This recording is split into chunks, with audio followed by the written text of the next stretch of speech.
nightmare. I didn't feel optimistic, though. It just was such a horrible, every day was horrible listening to him. It was drudgery. It was, and it was, and almost like trauma to listen to him, watching him abuse Hillary Clinton in public and get busted for abusing women and get away with it. All of that, it was just awful. And, picking on people of color and gonna pay somebody to beat these people up. It was awful.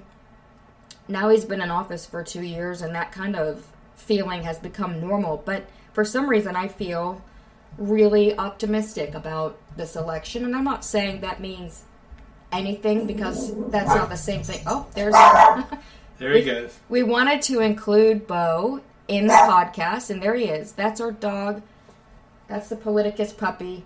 His name is Bo Obama. He is named after Barack Obama and Bo Biden and Barack Obama's dog, Bo. So he's a combination of all of that. His name is Bo Obama. And he wanted to let you know that he was here. Yes, so. He's joining us on the broadcast, the third member of our team. Yes, and he has a lot to say. He's not a Trump fan.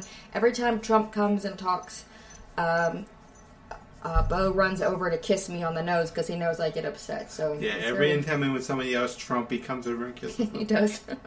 So he's literally a political therapy dog. He is a political therapy dog. So this election feels like Trump isn't getting away with this stuff. I guess he's really trying with this border stunt and the caravan thing. But he's trying to create an enemy. The enemy was at first the media for this election, and then it became the immigrants. Right. He just can't. It's the same one note.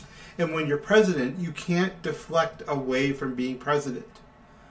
And that's his problem. Even here, in Trump country, there are two people I spoke to recently. I like to keep track of where the Trump supporters are at and what if they're still supporting him and how they feel about that. So my report on Trump country is two things. One, a Trump supporter who said he no longer supports Trump. He only voted for him because he thought he would run the country like a business. You and I both know, and everyone listening probably knows, that wouldn't have been a good plan anyway, because Trump isn't a good businessman. But this guy thought that he might be that he was a good businessman. That's all I knew about him.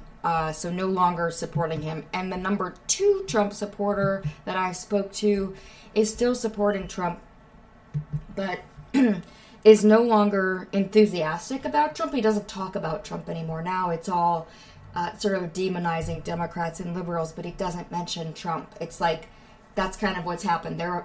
They know better than to bring Donald Trump up because they can't defend what he's doing, but they still love him.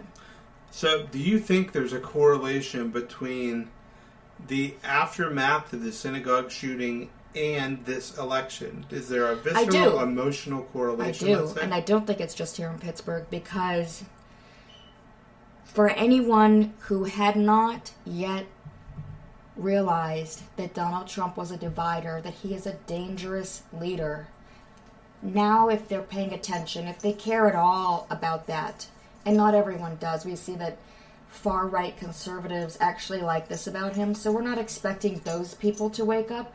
But I'm talking about that independent voter who doesn't know how they're going to vote yet, and they hear a lot of screaming. This is how people often, they'll tell me, I don't know, everybody's complaining, it just seems horrible. So to them, the more the left complains about what Trump is doing, they hear dialed up rhetoric, and it just deadens everything for them. This, however, is a very separate thing that stands out and shows everyone who he is. And he did that when he came here, when he was asked not to come here. And I think the media covered that part pretty fairly. And then he claimed that the people protesting him weren't real. And all of that tells a story that you can't deny. And that goes in line with, we had at the same time that racist shooting in Kentucky of the two black people by the man who yelled something racist after he shot them. And the hate crimes are and the MAGA bomber. How could I forget the pipe bomber? Exactly, which is still going on. Tom Steyer just got something sent to him. Well, he didn't receive it, but it was intercepted by the FBI on Friday, I believe. So, because they warned that would happen, people have asked me, well, how can that happen if he's in custody? Well, he can mail things out that haven't come been delivered yet, and that's how some of this, the FBI is saying is happening. So that person was motivated, and we saw his truck. He's clearly a MAGA. I think that MAGA will be in the DSM as some kind of mental illness, because it really requires such a diluted state of being and such a divorce from reality that I really do think that, and I'm not saying that to be snarky. I mean, I think it's really a problem. But he's capitalized that. He rode that all the way in 2016 as far as it's going to go. He depressed the vote so that only, a quarter of the country voted.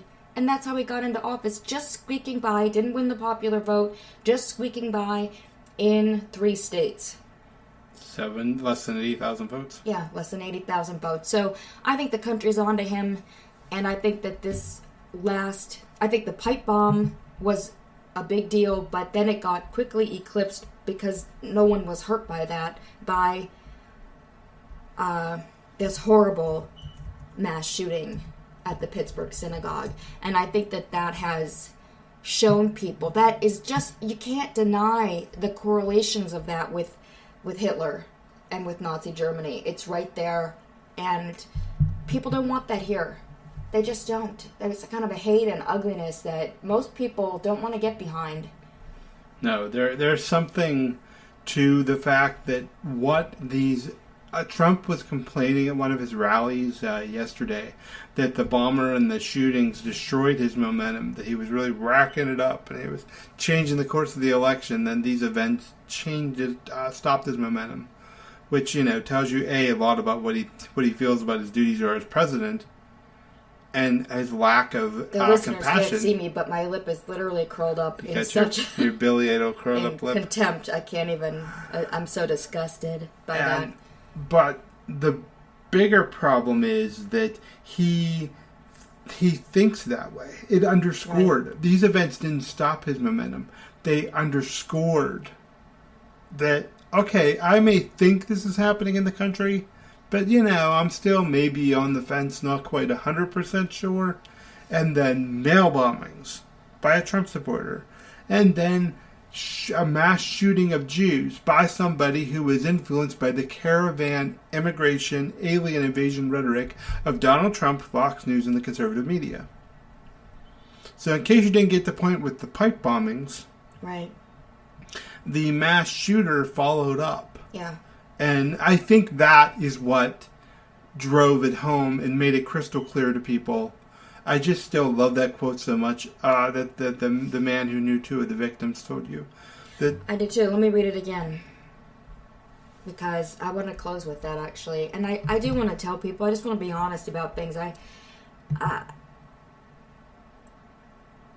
cried the whole time I was there. I'm probably going to cry when I read the closing to this. This has been a difficult time, and if you're feeling those things, you're not alone. This is pretty normal to feel this way because what's happening is awful, but you're not powerless because we are all in this together, and we are going to get through this.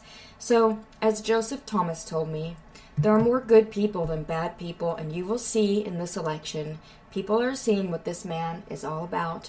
They know what they're dealing with now. And in closing, I want to say, I'll read a little thing from my article today. I visited the Tree of Life Synagogue and found hope. For the first time since Donald Trump took office, I felt the power of love rise up with clarity and strength that won't be denied, and I have hope for us all now. It's tragic that these 11 people were murdered, but they will never be forgotten. They are the light, leading us to the best in humanity. We're going to be doing a Politicus pod every day in the lead up to the election, so I hope everyone will join us tomorrow. Tomorrow's Georgia Day, right? Georgia. We'll talk about Georgia tomorrow. I worked there during the Obama campaign, and we will talk about that tomorrow. In the meantime, remember, I am crying right now. Remember that you're not alone. We're going to get through this, and we are going to rise up and keep coming and keep rising up until we take this country back, and it's in the hands of civilized people who will not use division and fear and hatred so that they can grab power that doesn't belong to them. Thanks for joining us today. We'll talk to you tomorrow. Get out and vote, and get out and take someone to go vote.